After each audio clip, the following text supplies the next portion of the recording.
नमस्कार दोस्तों। धनतेरस कार्तिक माह में कृष्ण पक्ष की त्रयोदशी को मनाया जाने वाला त्योहार है। इस बार यानी 2020 में यह पर्व 13 नवंबर को मनाया जाएगा। मान्यता है कि इस दिन आयुर्वेदिक चिकित्सा पद्धति के जनक धन्वंतरि देव जब समुद्र मंथन से प्रकट हुए थे, उस समय उनके हाथ में अमृत से भरा कलश था। इसी वजह से धनतेरस के दिन बर्तन खरीदने की परंपरा है। धनतेरस पर्व से ही दीपावली की शुरुआत हो जाती है। वहीं यह भी मान्यता है कि कार्तिक कृष्ण पक्ष की त्रयोदशी तिथि के दिन भगवान धन्वंतरि का जन्म हुआ था।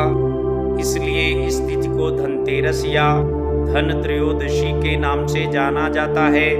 यह पर्व हिंदू धर्म के सबसे बड़े और महत्वपूर्ण त्योहार दीपावली से ठीक 2 दिन पहले मनाया जाता है, जो 5 दिनों तक चलने वाले त्योहारों का सबसे पहला दिन होता है। धनतेरस तिथि 13 नवंबर 2020 शुभ मुहूर्त शाम 5:28 से शाम 5:59 तक। प्रदोष काल मुहूर्त शाम 5:28 से रात 8:07 तक। वृषभ काल मुहूर्त शाम 5:32 से शाम 7:28 तक। त्रयोदशी तिथि प्रारंभ 12 नवंबर 2020 को रात 9:30 से प्रारंभ। त्रयोदशी तिथि समाप्ति 13 नवंबर 2020 शाम 5:59 तक। धनतेरस पर्व का महत्व। धनतेरस के दिन भगवान गणेश और माता लक्ष्मी जी के साथ साथ भगवान धन्वंतरि जी की पूजा की जाती है। भगवान धन्वंतरि समुद्र मंथन के समय 14वें रत्न के रूप में पीतल का अमृत कलश लिए हुए समुद्र मंथन के द्वारा प्रकट हुए थे। जिस दिन भगवान धन्वंतरि प्रकट हुए थे वह दिन कार्तिक त्रयोदशी का था। इसी कारण से धन त्रयोदशी के नाम से भी जाना जाता है। इसी कारण से धनतेरस के दिन पीतल आदि के बर्तन खरीदना काफी शुभ माना जाता है। दिवाली हिंदू धर्म का एक बहुत ही महत्वपूर्ण त्योहार है, जिसकी शुरुआत धनतेरस से ही हो जाती है। 5 दिनों तक मनाए जाने वाले इस पर्व में भगवान गणेश, माता लक्ष्मी और कुबेर जी की पूजा की जाती है। इस दिन सोना, चांदी और पीतल की वस्तुएं खरीदना बहुत ही शुभ माना जाता है। इसके साथ ही इस दिन झाड़ू खरीदने को भी विशेष महत्व दिया जाता है, क्योंकि झाड़ू में माँ लक्ष्मी का वास माना जाता है। धनतेरस की पूजा विधि। धनतेरस पर शाम के समय पूजा की जाती है, इसलिए शाम के समय स्नान करने के बाद साफ वस्त्र धारण करें। इसके बाद उत्तर दिशा में पूजा स्थल पर कुबेर जी की और भगवान धन्वंतरि जी की मूर्ति या प्रतिमा स्थापित करें। लेकिन कुबेर जी और भगवान धन्वंतरि की पूजा से पहले भगवान गणेश और माता जी की विधिवत पूजा अवश्य करें। धनतेरस के दिन भगवान धन्वंतरि को पीले वस्त्र, पीले फूल अवश्य अर्पित करें। धनतेरस की पूजा शुभ मुहूर्त में करनी चाहिए। सबसे पहले 13 दीपक जलाकर तिजोरी में कुबेर का पूजन करना चाहिए। देव कुबेर का ध्यान करते हुए उन्हें फूल चढ़ाएं। इसके बाद धूप दीप नैवेद्य से पूजन करें। इस दिन स्थिर लक्ष्मी पूजन का विशेष महत्व है। दिवाली के 5 दिनों में धनतेरस के दिन श्रीयंत्र खरीदने से मिलती है संपत्ति। धनतेरस पर धन्वंतरि देव की षोडशोपचार पूजा का विधान है। षोडशोपचार यानी विधिवत 16 क्रियाओं से पूजा संपन्न करना।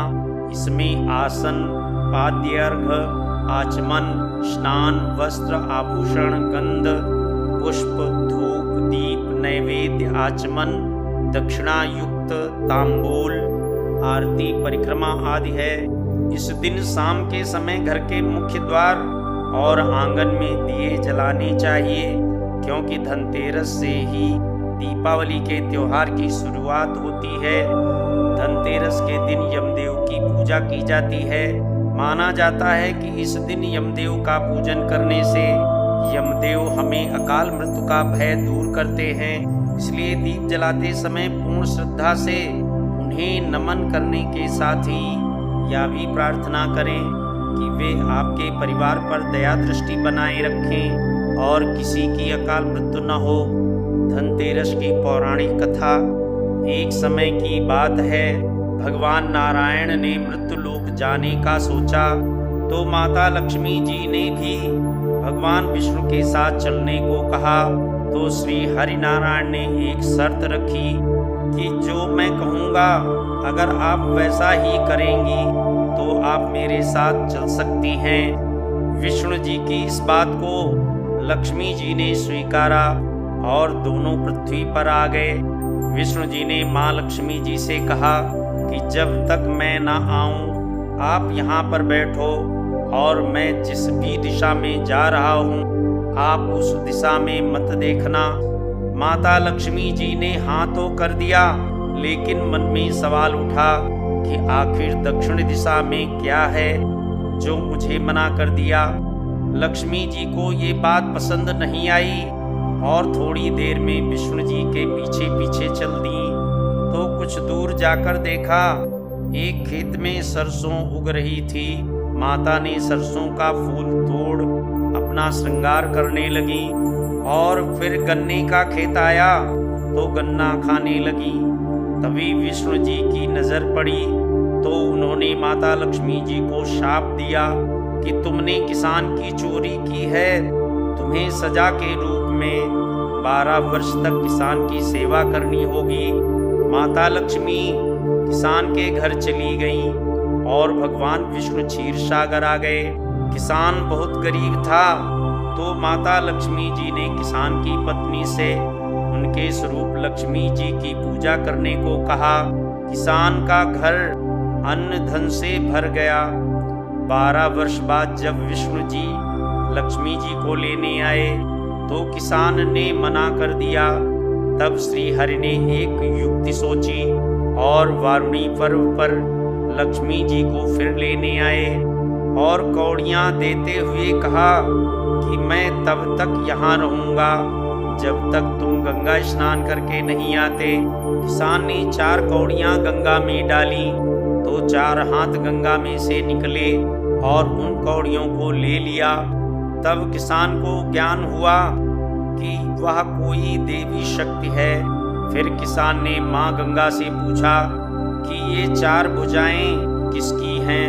तो माता गंगा जी ने कहा कि मेरे ही हैं। तूने जो कौड़ियाँ दी या तुम्हें किसने दी? तब किसान ने बताया कि उसके घर काम कर रही स्त्री ने दी। फिर माँ गंगा ने बताया कि वह स्त्री साक्षात माता लक्ष्मी है और वे पुरुष भगवान विष्णु हैं। अगर तुमने उन्हें घर से जाने दिया तो तुम पुनः निर्धन हो जाओगे। इनको मेरा शाप लगा है और इनका समय पूरा हो गया है। किसान ने भी हाँ में सर हिलाया। माता लक्ष्मी जी को जब ये सब पता चला तो लक्ष्मी जी ने किसान से कहा, तुम अगर मुझे रोकना चाहते हो तो कल कार्तिक मास की तेरस है। जैसा मैं कहूँ वैसा ही करोगे तो यह तेरस तुम्हारे लिए धनतेरस बन जाएगी। किसान ने माता के कहे के अनुसार घर को लीपा, घी का दीपक जलाया, पूजा की और एक तांबे में कलश में रुपया भरकर रख दिया। उसका घर धन धान्य से भर गया और फिर हर वर्ष इसी तरह तेरस के दिन लक्ष्मी जी की पूजा करने लगा। बोलो माता लक्ष्मी की जय। मित्रों, हमारी वीडियो आप सब तक पहुंचती रहे इसके लिए हमारे चैनल व्रत कथा राशिफल को सब्सक्राइब, लाइक व शेयर करें। धन्यवाद।